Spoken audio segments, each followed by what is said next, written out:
Okay, so starting out, and I'm literally reading this from, they have this on the interwebs, so that way you can look it up anytime you need some information.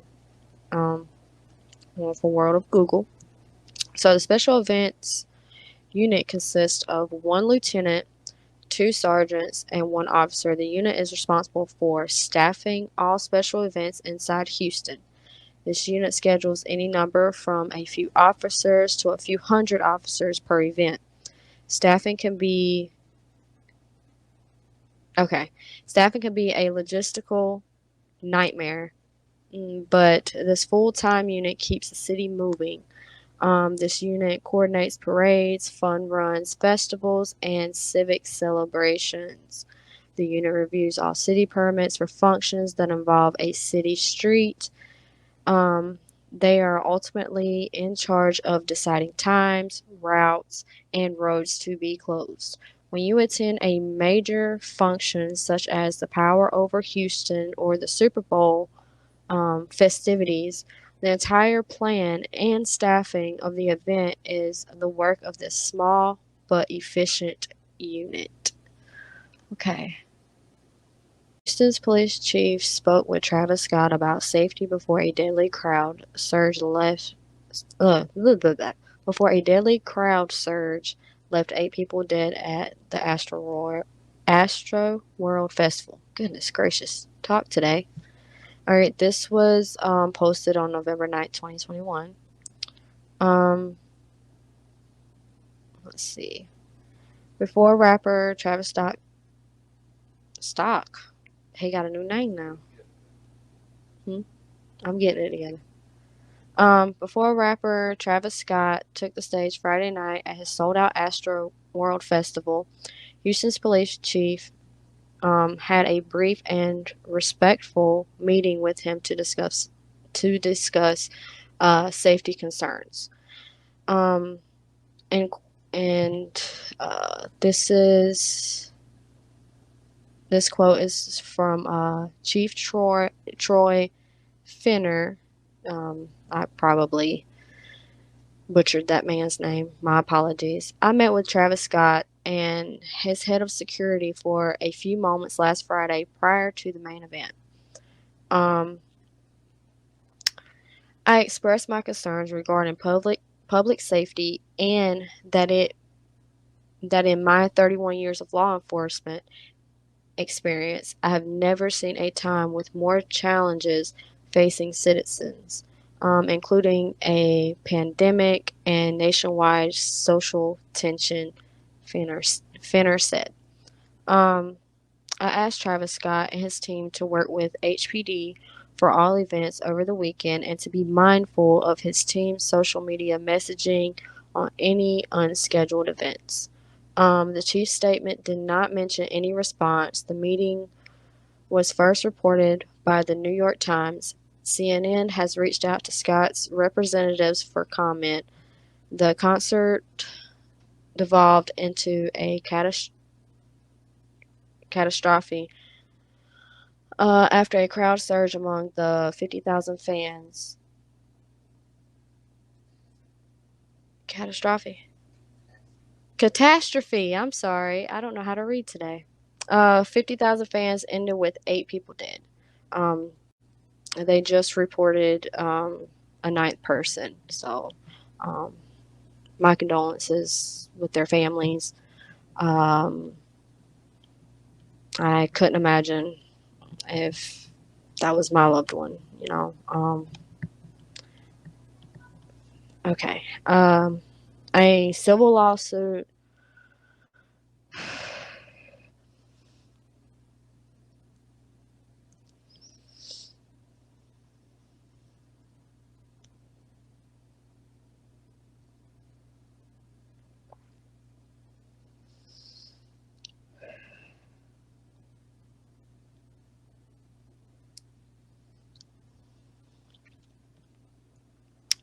Okay.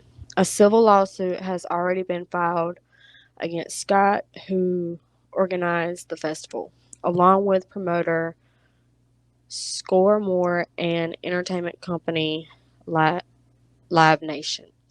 I'm sorry, guys. Um, and authorities are investigating whether any criminal charges will be filed. The that investigation will take probably weeks, if not longer, Mayor Sylvester Turner said. He said it will be looked at from many different angles, as it should be. Houston Fire Chief Samuel Pena told CNN's Jake Tapper that organizers had hired a private company to provide the medical services component, but the fire department are prepositioned units based on their experience with other large events. Include the standard for criminal liability will likely be higher than the standard for civil liability. CNN legal analyst Jennifer Rogers said. It's not clear how much the police chief's meeting with Scott about safety concerns might play into the criminal investigation, Rogers said. One of the keys is whether what happened is reasonably foreseeable, she said. If you're told about a risk in advance, that makes it much more foreseeable. However, it's likely not Scott's job to keep an eye on those sorts of things, Rogers said. If he saw something that was happening, he had a duty to stop the show. Scott stopped the show at least 3 times to ask for help for stricken concert goers. Audience members Nick Johnson and Angel Rodriguez told CNN. Determining what Scott knew about the situation in the crowd and whether he acted appropriately will be important parts of the investigation, Rogers said. Okay, so this is how people could suffocate in outdoor crowds. Witnesses describe harrowing scenes of people crushed or trampled as the music drowned out calls for help. The causes of death for the 8 people who died have not been released, but emergency physician Dr. Esther Chu said it's possible people can suffocate even at an outdoor event. As crowds get more tightly packed together, it doesn't take much for what's happening in one place to kind of ripple through the crowd, Chu said. And as more people get packed, compressive forces actually prevent you from breathing. It doesn't really matter if you're indoors or outdoors. What matters is that bodies can get packed in very quickly, Chu said. If your chest wall doesn't have room to expand, you can't get that air in. As of Monday morning, 6 people remain hospitalized, including 5 in intensive care, Pena told CNN. The crowd, for whatever reason, began to push and surge towards the front of the stage, which caused the people in the front to be compressed. The fire chief said, because I've watched several videos, so where I think the location of kind of where the mosh pits were, it was hard for him to see, but he did in fact stop the show when he realized that, someone was passed out, and he went and got them help. I believe wholeheartedly that if he would have seen, a lot more people down, he would have, um I don't see where, it's his fault.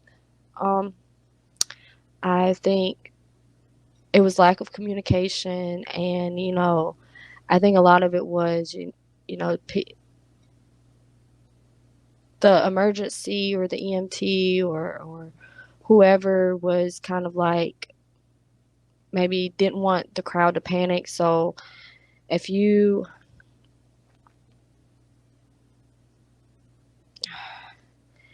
Hey, boo. Hold on. I got you. All right. There we go. Um, I think it was just a lot of lack of communication. Maybe EMT figured, or you know, um, that they had it handled and everything, so they probably didn't want um them freaking out or anything, and make the crowd worse. Because I mean, imagine announcing that you have to stop the show and stuff, and people trying to figure out why.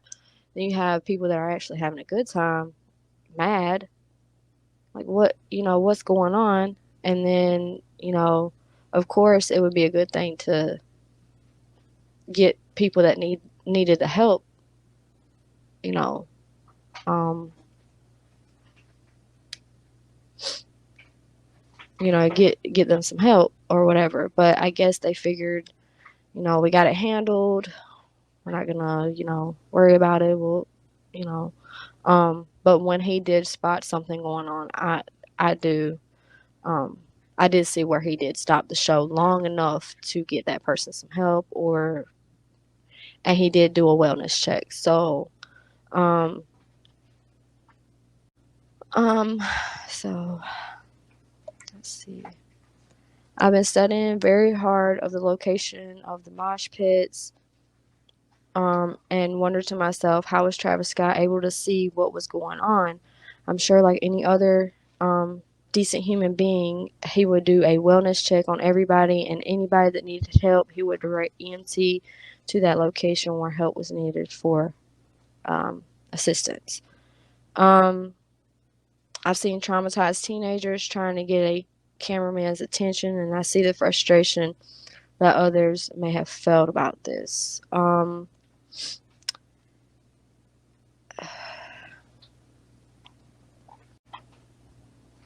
A lot of the producers, or whoever does, like, the behind the scenes stuff, it's their job to let him know so he can let the crowd know to kind of calm down, and let whoever needs help get help. um were a lot of people that were having a good time and had no clue about the tragedy that was taking place at the concert until the next morning. I seen where the festival was actually canceled the day after everything had happened, I guess, for safety. Um, yes, they are. They're trying to put everything on him. They're trying to just pin it just on him, but it was somebody else's. I guess I want to say responsibility to kind of say, hey, just be like, hey, we got some technical difficulties going on or something. Um, so um, so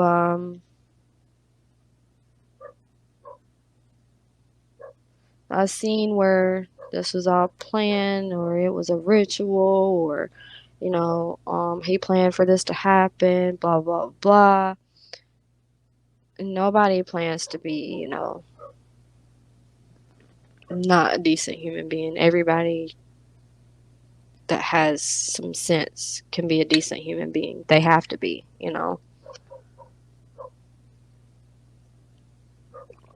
That's your fans are your customers. If you think about it from a customer standpoint, your fans are your customers. They pay to see you, you know, they're the reason why you are who you are. So, I mean, I don't see how it was planned, but it blows my mind.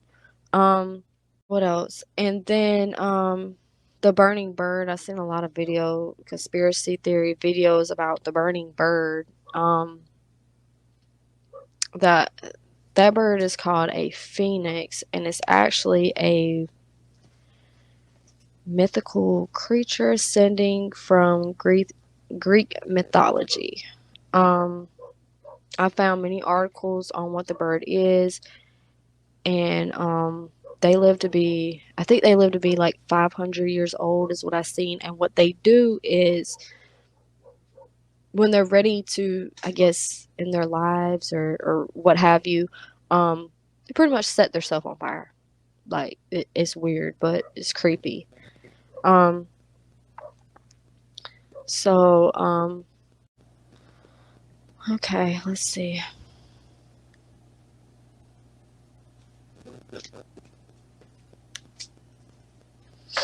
All right, let me kind of read on the Pheonix. Okay.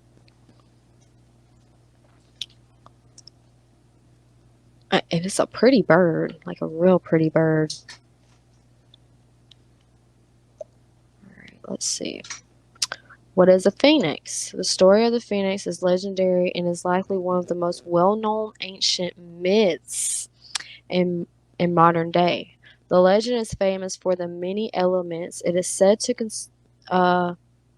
concern life and death, creation and destruction. Even time itself is tied with the tale of the phoenix. I found this part to be interesting, because I didn't know what they meant. They're like, it's a burning dove. It's a burning dove. I'm like, why would you set a dove on fire? Huh? Okay. Let's see. In the still of the night, just before sunrise, a magnificent creature builds its nest. You stop and watch as it carefully puts each spice, clove, or clove, ah, um, and branch that lay before it in place with meticulous detail. Met Okay, we just gonna leave that word alone. I ain't got time to be trying to sound it out. Don't score me on my vocabulary. As you stand and watch, you are struck by the tiredness of the creature that is clearly evident, though in no way takes away from its beauty. And it is a beautiful bird. You can look it up. I'll even put the link where I got this story from. The sun begins to rise and the bird begins to stretch. Its feathers are a beautiful hue of gold and red, the phoenix. It cranes its head back as it sings a haunting melody that stops the sun itself in the sky. A spark falls from the heavens and ignites a great fire that consumes both bird and nest. But don't worry, in 3 days, the phoenix will rise from the ashes and be born again. So, when you're washing dishes, come wash mine, please. Meticulous. Thank you, Ma. I wasn't even. Don't score my sounding out words. I'm trying here. Okay?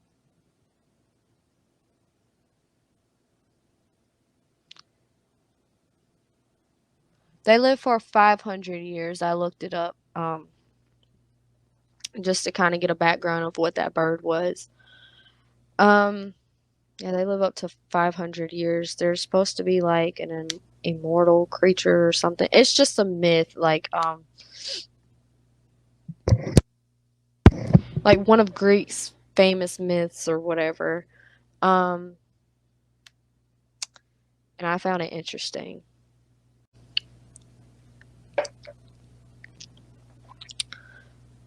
But yeah, I'll stand by my opinion, and if someone's got anything different, um, you know, that's fine too. Yes, ma'am, mine is too. It is very sad for those that are dealing with, the loss or having to practically live at a hospital. It's not a good situation all the way around.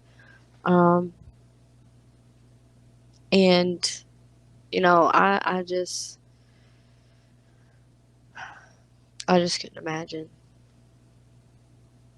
You know, I really couldn't. Um, I think that's all I have. Uh, it probably wasn't the best, but it is my first live, so hopefully I get better with these things. But thank you guys for joining, and I'll see you guys in the next round. And that's exactly right.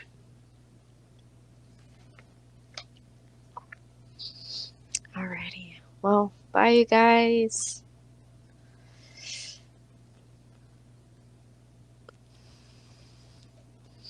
Okay. Let's see. Alrighty.